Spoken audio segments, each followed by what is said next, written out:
नमस्कार, स्वागत है आपका हमारे चैनल पर। मैं हूं आपके साथ शिप्रा सैनी। बंगाल में सियासी घमासान लगातार जारी है। ममता बनर्जी की चुनावी याचिका के खिलाफ सुप्रीम कोर्ट पहुंच गए हैं शुभेंदु अधिकारी। तो ममता बनर्जी की याचिका को कोलकाता हाई कोर्ट से ट्रांसफर करने की मांग शुभेंदु अधिकारी की ओर से की गई है। पश्चिम बंगाल का चुनावी खेला भले ही खत्म हो गया हो, लेकिन नंदीग्राम का चुनावी घमासान अभी भी जारी है। नंदीग्राम चुनाव नतीजों को चुनौती देते हुए एक याचिका ममता बनर्जी की ओर से कोलकाता हाई कोर्ट में दायर की गई थी, जिस पर कोलकाता हाई कोर्ट में सुनवाई हुई और शुभेंदु अधिकारी को एक नोटिस जारी किया गया। लेकिन इस बीच अब नंदीग्राम से बीजेपी विधायक शुभेंदु अधिकारी कोलकाता हाई कोर्ट में नंदीग्राम चुनाव नतीजों को चुनौती देने वाली इस याचिका के खिलाफ सुप्रीम कोर्ट पहुंच गए हैं। बीजेपी विधायक की ओर से यह अपील की गई है कि ममता बनर्जी की उस याचिका को कोलकाता हाई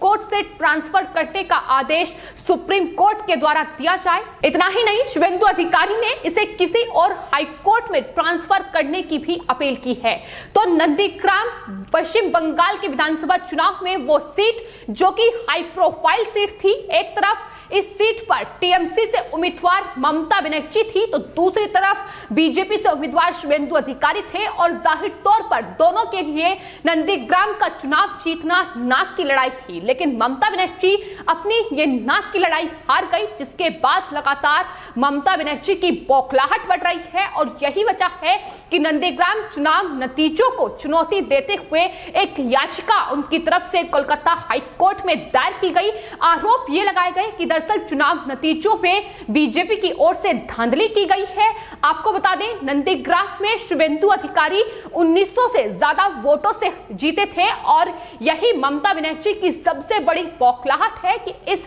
नाक की लड़ाई को वो हार गई, नंदीग्राम का चुनाव हार गई और उसके बाद उन्हें मुख्यमंत्री पद पर बने रहने के लिए दोबारा चुनावी मैदान में उतरना होगा और उसे जीतना भी होगा। यही वजह है कि नंदीग्राम चुनाव नतीजों को लेकर ये याचिका कोलकाता हाई कोर्ट में ममता बनर्जी की ओर से दायर की गई, जिस पर हाल ही में सुनवाई हुई और जस्टिस शंपा सरकार की पीठ ने इस पूरे मामले की सुनवाई करते हुए शुभेंदु अधिकारी को एक नोटिस जारी किया। लेकिन शुभेंदु अधिकारी का यह साफ तौर पर कहना है कि पश्चिम बंगाल में अगर ये केस रहेगा तो इस पूरे मामले की सुनवाई सही तरीके से नहीं हो सकती है। दरअसल इसकी कई बड़ी वजह है। वजह सबसे बड़ी यह है कि जिस तरीके से पश्चिम बंगाल में ममता बनर्जी डराने और धमकाने की राजनीति कर रही है, बीजेपी के कार्यकर्ताओं की हत्याएं की जा रही हैं क्योंकि वो बीजेपी का समर्थन करते हैं। बीजेपी वोटर्स को निशाने पर लिया जा रहा है क्योंकि उन्होंने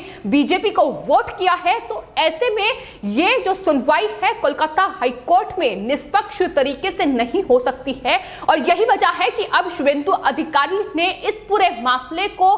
सुप्रीम कोर्ट में चुनौती दी है और कहा है कि इस पूरे मामले की जो सुनवाई है वो किसी दूसरी अदालत में होनी चाहिए। दरअसल नंदीग्राम चुनाव नतीजों को लेकर जो याचिका कोलकाता हाई कोर्ट में ममता बनर्जी ने दायर की, उसमें सबसे पहले जस्टिस कौशिक चंदा की पीठ इस पूरे मामले की सुनवाई कर रही थी और हालांकि सुनवाई से पहले ही ममता बनर्जी की ओर से ये जस्टिस कौशिक चंदा पर आरोप मढ़ दिए गए कि दरअसल वो बीजेपी समर्थित जज हैं और उनका फैसला निष्पक्ष नहीं हो पाएगा। ये तमाम बड़े आरोप टीएमसी की ओर से ममता बनर्जी के वकीलों की ओर से जस्टिस कौशिक चंदा पर लगाए गए, जिसके बाद हालांकि उन्होंने इस पूरे मामले की सुनवाई करते हुए ममता बनर्जी को कड़ी फटकार लगाई और 5 लाख रुपए का जुर्माना लगाते हुए ममता बनर्जी को यह सबक सिखाया कि किस तरीके से वो झूठे और निराधार जो आरोप हैं वो जज पर लगा रही हैं। जस्टिस कौशिक चंदा की ओर से यह दो टूक कहा गया कि दरअसल जब वो वकील थे तब वो किसी पार्टी के कार्यकर्ता जरूर थे, लेकिन अब चूंकि वो कोलकाता हाई कोर्ट के जज हैं तो ऐसे में जज का किसी भी पार्टी से ताल्लुक रखना ये अपने आप में न्यायपालिका के खिलाफ है। लेकिन उन्होंने ये भी याद दिलाया कि किस तरीके से अभिषेक मनु सिंघवी जो कि ममता बनर्जी के वकील हैं, इस पूरे मामले में वो दरअसल कांग्रेस पार्टी से ताल्लुक रखते हैं, लेकिन बावजूद इसके अदालत में वो कानूनी लड़ाई टीएमसी के साथ लड़ रहे हैं। तो इस तरीके से उन्होंने इस पूरे मामले को समझाने की कोशिश की, लेकिन चूंकि ममता बनर्जी की ओर से न्यायपालिका का अपमान किया गया था उन्होंने 5 लाख का जुर्माना ममता बनर्जी पर लगाते हुए खुद को इस पूरे मामले से अलग कर लिया। उन्होंने कहा कि अगर वो इस पूरे मामले की सुनवाई जारी रखेंगे तो ऐसे में ममता बनर्जी झूठे और निराधार आरोप लगाती रहेंगी। तो ऐसे में सही यही होगा कि वो विवेक के आधार पर इस पूरे मामले से खुद को अलग कर ले। उन्होंने इस पूरे मामले से खुद को अलग किया और अब जस्टिस शंपा सरकार की पीठ इस पूरे मामले की सुनवाई कर रही है। लेकिन चूंकि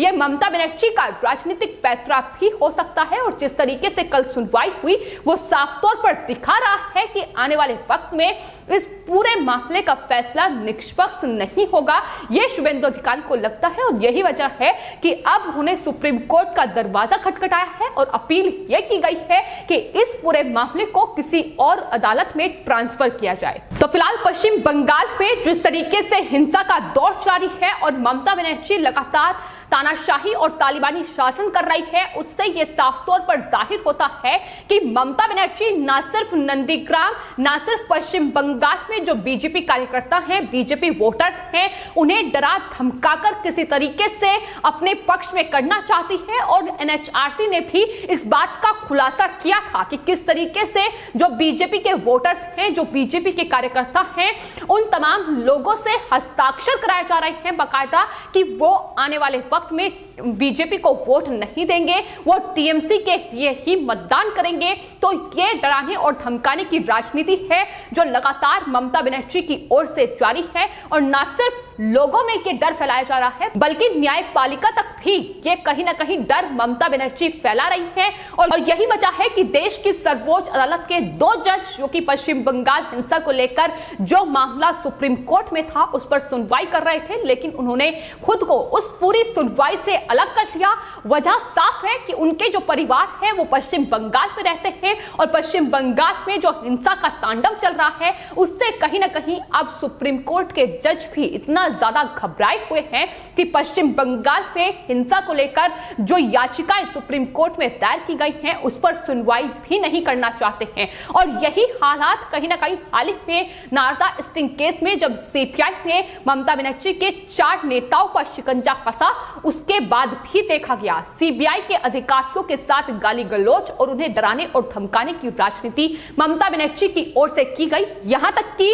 जो स्पेशल कोर्ट थी सीबीआई की उसमें भी जज को डराया और धमकाया गया कि वो कुछ ऐसा फैसला ना सुनाए। मलय खट्टक जो कि कानून मंत्री हैं पश्चिम बंगाल के और इसके अलावा सांसद कल्याण बनर्जी और ममता बनर्जी बाकायदा सीबीआई के दफ्तर में मौजूद रहे और वहां अधिकारियों के साथ गाली गलौज और डराने और धमकाने की राजनीति करते रहे कि इन 4 नेताओं को छोड़ा जाए, जिसका खुलासा खुद सीबीआई के अधिकारियों ने कोलकाता हाईकोर्ट में किया था। और सीबीआई लगातार नारदा स्टिंग केस को भी ट्रांसफर करने की मांग कर रही है कि दरअसल अगर पश्चिम बंगाल में यह केस चलता रहेगा तो इस पूरे मामले की जांच सही तरीके से नहीं हो सकती है। और लगातार अब इस तरीके के हालात पश्चिम बंगाल में देखने को मिल रहे हैं, जिस तरीके से अब न्यायपालिका के जो जज हैं उसमें भी इतना डर ममता बनर्जी की ओर से कहीं ना कहीं फैलाया जा रहा है कि वो अब मामलों से खुद को अलग कर रहे हैं। ये एक मामला नहीं है बल्कि सुप्रीम कोर्ट से लेकर जिस तरीके से सीबीआई भी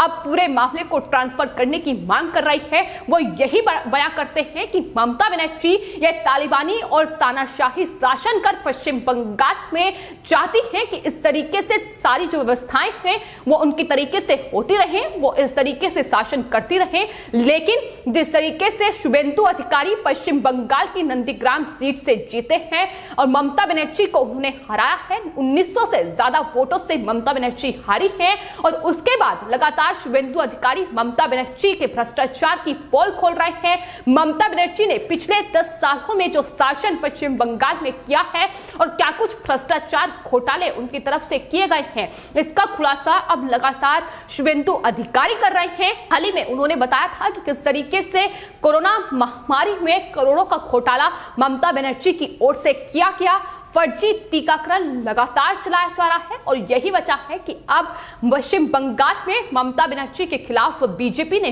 मोर्चा खोल दिया है और हाल ही में जिस फर्जी टीकाकरण का खुलासा हुआ था उसको लेकर अब बीजेपी, आपको बता दें, बंगाल में टीकाकरण फ्रॉड के खिलाफ विरोध प्रदर्शन कर रही है। बीजेपी के तमाम जो सांसद हैं, विधायक हैं, वो अपने अपने विधानसभा क्षेत्र और संसदीय क्षेत्र में ये विरोध ममता बनर्जी के खिलाफ जता रहे हैं कि महामारी के इस दौर में करोड़ों का घोटाला और इस तरीके से फर्जी टीकाकरण करके लोगों की जान की दुश्मन जो ममता बनर्जी बन रही हैं, उसको लेकर ममता बनर्जी को ये कहीं ना कहीं संदेश देने की कोशिश है कि जो डराने और धमकाने की राजनीति ममता बनर्जी कर रही है उसे बीजेपी किसी भी हाल में बर्दाश्त नहीं करेगी। और यही वजह है कि शुभेंदु अधिकारी ने अब नंदीग्राम चुनाव नतीजों को चुनौती देते हुए इस याचिका के खिलाफ वो सुप्रीम कोर्ट पहुंच गए हैं। आने वाले वक्त में सुप्रीम कोर्ट क्या कुछ फैसला सुनाएगी ये देखना होगा। फिलहाल आपकी इस पूरे मामले पर क्या राय है हमें कमेंट बॉक्स में जरूर लिखें और चैनल को सब्सक्राइब करें। धन्यवाद।